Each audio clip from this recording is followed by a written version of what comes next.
And then this needs to be muted. Mute your computer. Sorry. Sorry. There we go. Hey, okay, so now we're live on both YouTube, Facebook, and Instagram. And I want to welcome you guys to another Sunday broadcast with Tutus and Tennis Shoes, which is me, and Black History Rocks, which is Brittany. My name is Brittany. Hello. I specialize in teaching white adoptive parents how to take care of Black kids' hair. But aside from hair care, you have to love and honor Black people and our culture. And unfortunately, our history books have not always given a well rounded education of Black history or culture. So Brittany and I partnered together. Right. Brittany is a historian. She can introduce herself in just a minute, but I'm gonna let y'all know why we partnered together. But we partnered together to bring you guys much more information that sometimes is left out, especially about Black women and how they have propelled society forward. Okay, so Brittany, you want to introduce yourself? Hello, everybody. My name is Brittany. My passion is Black history. I've been doing this for a very, very, very long time since I was about 9. I went to school, got my bachelor's and my master's in African American studies, and I created Black History Rocks to share the history that is left out of traditional textbooks, and um, that's it. Thank you, Brittany. So today, I really wanted Okay. to focus on how people like us, everyday people, can actually make headway and make changes in our society, like some of the people that we do know in history. So I know this upcoming week we are shining light on activists. Is that right? Right. Okay, Yes, so this coming week we're going to talk about activists. awesome. So you told me two really good stories. Can you tell everybody else Mm-hmm. these stories? Let's start off about it was the first one was Ida B. Wells, right? Ida B. Wells Barnett, yes. So her story is very interesting, but like overall for all of these women that were chosen for this week, one of the overarching themes for each of these women is that they um, were just living their lives in their own respective careers. And they felt a need to make change. They saw where there was like injustices happening. They saw like people needs to be educated, or a situation occurred that affected them directly, and they all wanted to get involved. And so when we talk about all of these women, or when we share their stories, you'll see like they once they saw the need, they went out and set about creating the space to make change in their own communities and in our society as a whole. So the first person that we're going to talk about is Ida B. Wells Barnett, and her story is very interesting because she um, she led a campaign, an anti-lynching campaign, where she traveled throughout the South and she documented lynching cases. She put her life on the line. She put her life, her safety, the safety of the people who were assisting her on the line, to go out and document these stories that were not being shared in these communities where they were trying to keep it a secret, but they knew that this stuff was happening. So there was a story for her that initially got her into talking about injustices, and she was on a train, and she was going it was either, I can't remember if it was from, she was going from Memphis to Nashville or Nashville to Memphis, but that it really doesn't matter. So she bought a first class ticket to ride on the first class train car, on the train. And so when she gets there, she pays her ticket, gets her ticket, goes to the first class car. She takes her seat. One of the crew members comes to her and they say, "You can't sit here." And she's like, "I paid my money. I bought a first class ticket. This is where I'm supposed to be." They told her no. It went back and forth. They told her that she needed to leave out and go to the black car. And she said, "I am not. I paid for a first class seat. I'm going to I'm going to sit in the first class car." Um, they ended up forcibly removing her from the car. And she ended up suing the rail company and won a $500 settlement. But it was at that moment that she decided that she really needed to highlight this injustice and really talk about, what happened. And it wasn't just something that was affecting her, but it was affecting Black people in the Black community as a whole. And then for her anti-lynching campaign, there was instance that happened in particular that sparked the need for her to go and not research more, but go out and document these stories. In Memphis, there was three Black men who had opened up a grocery store in the Black community. The grocery store that they opened up rivaled the existing white-owned grocery store. And so the white-owned grocery store began to lose customers and they began to lose business. And so and as a result, lost money. So as a result, like that made them angry. They decided that they wanted to go and confront the owners of the Black-owned grocery store. And as a result, like over time, like they would confront them, and then like it all boiled up and boiled over to a point where they got into a scuffle, and the Black owners were arrested. I think one of the white owners ended up dying in the melee, but the Black owners were arrested. Angry white mob gathered, and they went in and stormed the jail, and took the men out and they lynched them.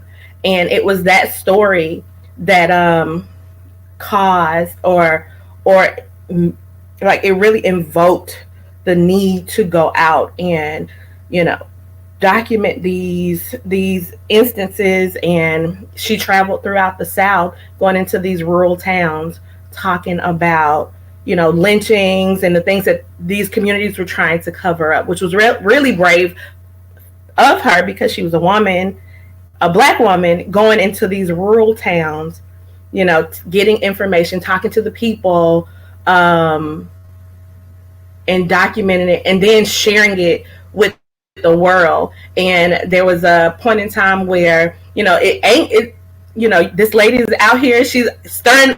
They called it stirring up trouble, making us look bad and all of that. And so like they burned down. She owned a publishing press, and they ended up burning down her publishing press.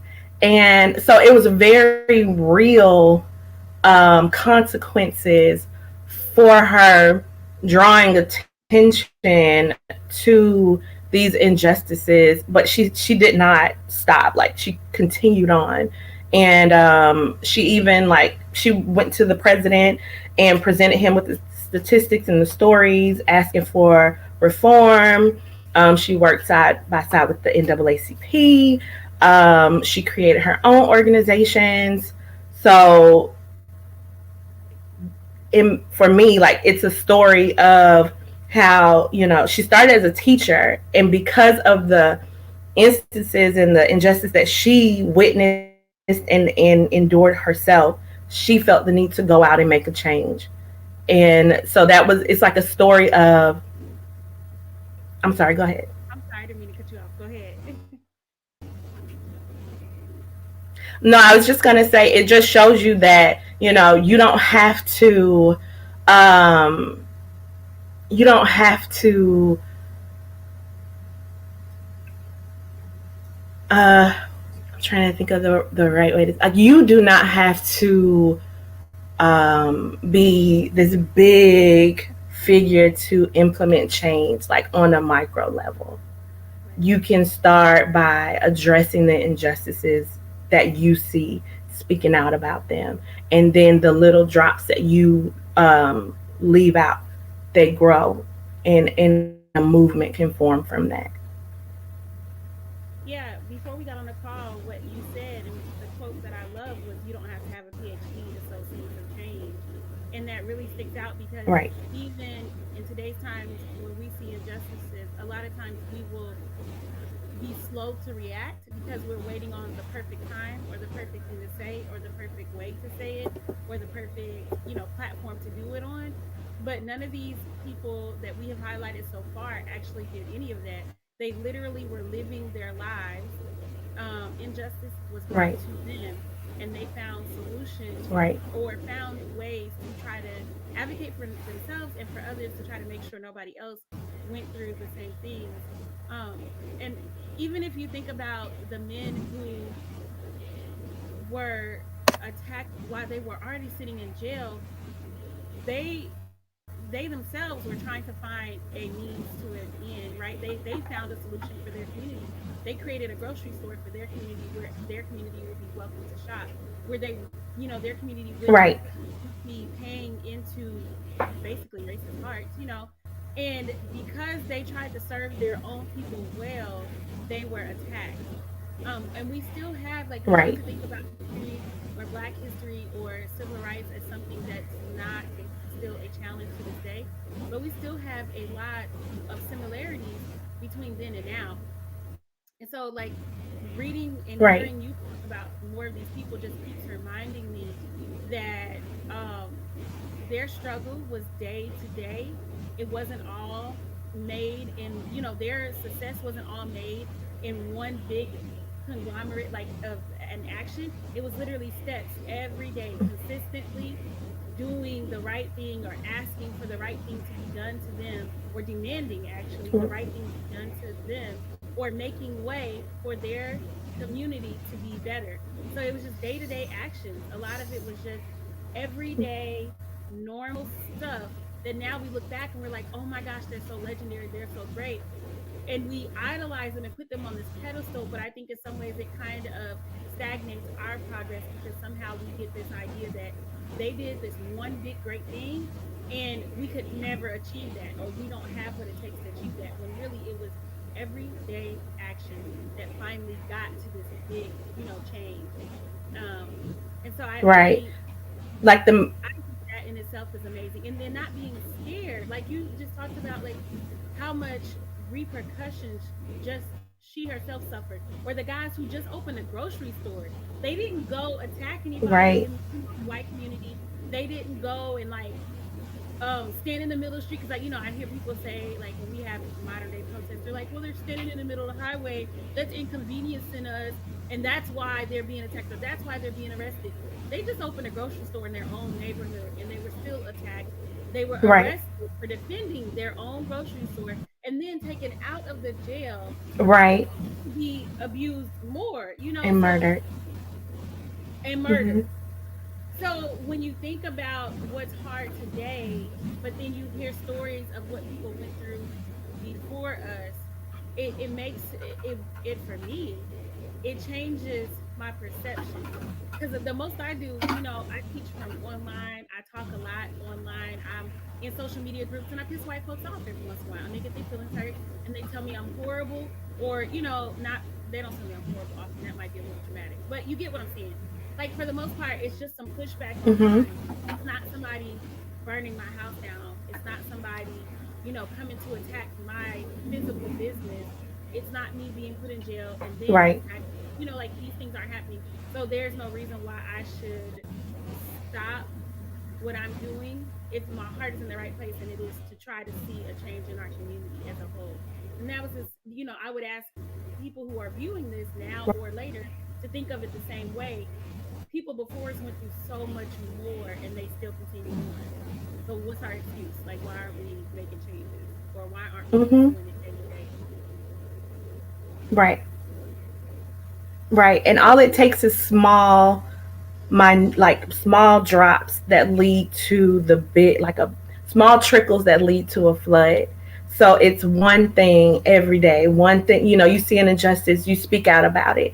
You have women who um value see that education is a gateway out, and so they find, you know, ways to teach children, you know, let them know about, like, for me, it's like teaching Black history. I feel like when you know where you come from, it gives you a strength. It gives you like, it helps to make your foundation solid.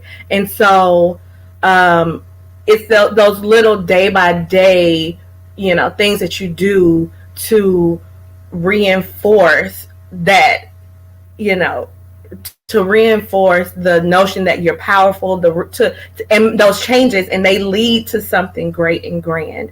And I think that all of these women, you know, started with a thought, an idea. This is wrong. These babies need to know about where they came from, or, you know, these adults need to know the value of voting.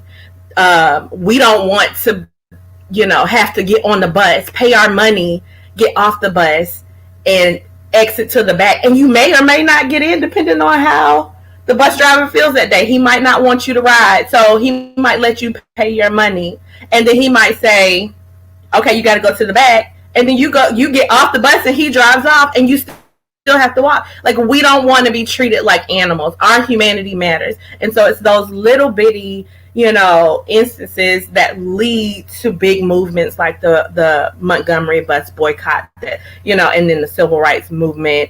And it doesn't take, you know, an advanced degree, or it doesn't take, you know, all of a whole lot of knowledge to make those changes. It just takes willingness and your voice, and a little bit of action to start that snowball rolling. Yeah. Another thing that I see repeatedly in the women that we have been highlighting is that that sense of community, that sense of mothering everybody, that sense of Mm-hmm. they think of the whole, and so their actions come um, from thinking of the whole, is to make the whole better, not just themselves. And even with the women that we have highlighted who became wealthy, they were still huge philanthropists, and they made sure that their money was not just in their bank Right. account or just, you know, benefiting them, but they spread it out as much as possible across the community. And what's interesting is that is exactly how some of them lost their wealth. You know, they gave so much that they ended up Right. not being able to. Right now, you know, what's popular all across social media is becoming a six-figure earner, a seven-figure earner. Like, you see it all. If you're Mm-hmm. in a bit, you see that all up and down your Mm-hmm. timeline. But I think we also Right. need to make being a philanthropist that popular, being able to make enough that our Right. household is doing well. You know, we have access to education and health, Mm-hmm. but we are also making sure that we're giving to our community. And I'm not saying go to the extreme that some of the Right. women in the past where they had nothing, but we need to be just as adamant about being community oriented as we are about being a seven-figure earner. Like, there should be memes and stuff all over the internet about how we give back, even now. So Right. And the I other think that, like, in the, I'm sorry.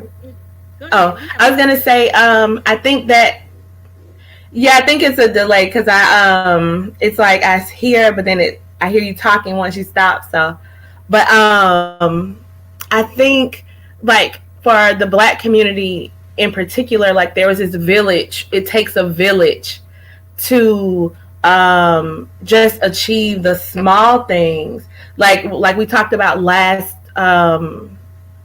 week, where we were talking about, like, parenting, and how, you know, oftentimes in the Black community, when raising children, we had to rely on not just ourselves. We had to rely on uh, our village, our parents, our friends, our, you know, siblings, our whoever. You know, it became a concerted effort. And so I think when thinking about giving back, and, you know, like, using your resources to build up the community, you realize that even after I'm gone, the community still needs to thrive. And so by me giving or teaching or helping, it is helping the community as a whole continue on and thrive. And I think that that is really important to highlight, especially like with activists and people who give back. They understand that it's bigger. You know what I mean? It's bigger than me and my singular self in this world. If with the example of Ida, she went onto the train. She's like, I can't be the only person who's gone through this. You know what I mean? And so I need to talk about this. People need to know that this is happening. You know, with the bus boycott, we aren't the only people who are being denied the basic right of being able to get paid. We paid our money. We want to ride on the bus, and we want to be able to sit where, you know, why do we have to, you know, why is our humanity always in question? Why do we always have to, you know, prove our humanity to the world? And so I think that when thinking about activists and thinking about, you know, our community, it's like an understanding that it's bigger than just us. And when we're gone, you know, we have to sow into our community so that it can, you know, the fight continues on. So. Mhm. Yeah, so true. So who do we have? Who else do we have on this week's lineup? So this week's lineup, we also talk about Georgia Gilmore, who she was the cook that fed. She's titled "The Cook Who Fed" the Montgomery bus boycott. But her story was really interesting, and I found some really awesome like video of her like giving interviews. But she was a cook, and she worked at a diner in Montgomery. And she was also a part of the NAACP. So when they would have when they would have meetings, she would bring like food and all of that to the meetings. And so once the boycott started, there was a group of protesters that were arrested. And she was she came to testify on behalf of the protesters. And in her testifying, she lost her job. And it was a conversation that she had with Dr. King after she lost her job. And he said, you know, why don't you start your own business? And that conversation, and he gave her the seed money to do it. That conversation led to her opening up a restaurant in her home where she fed the movement. Really, like people would come in and they knew that they could come get good food, safe food, because that was a big thing. Like they couldn't go to restaurants in downtown Montgomery and eat. They couldn't go, you know, to other places because, you know, they perhaps would be, you know, targeted. So, you know, she created a safe space, like other women who we've highlighted in the past, created a safe space for these individuals to come in, eat, strategize, you know, collaborate and talk about next steps. And what was interesting is like before she started her restaurant or outside of her restaurant, she also had an organization called the Club to Nowhere, the Club of Nowhere. That's what they called it. And so it was like these women who would bake pies and bake, you know, food, make food and sandwiches and all of that. And they would sell it in like stores throughout Montgomery.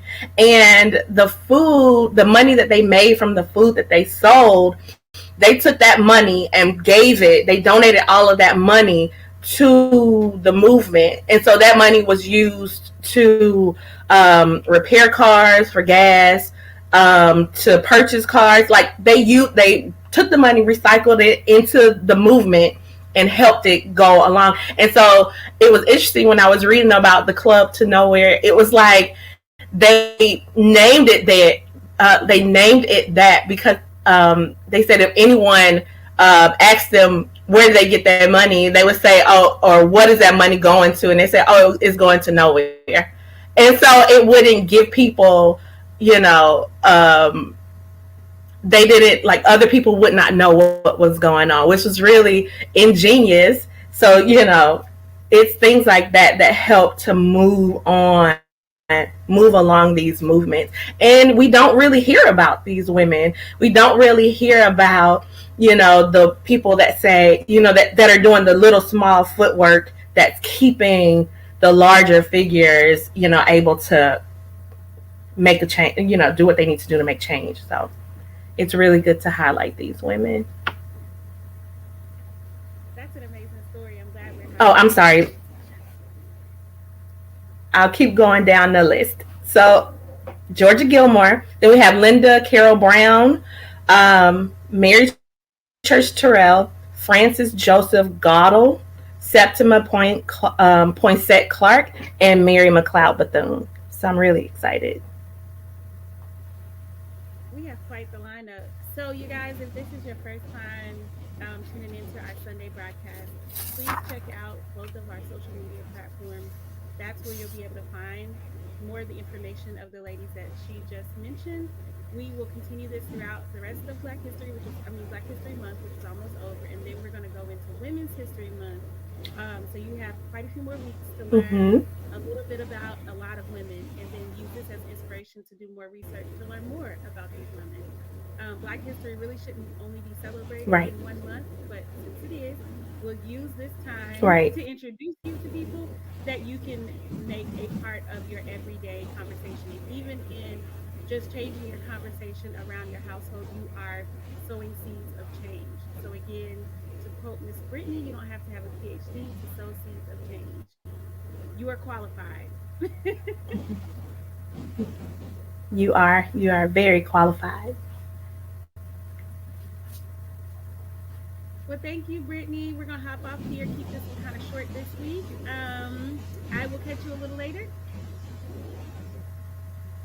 Okay. All All right. right. Nice talking to everybody. Bye.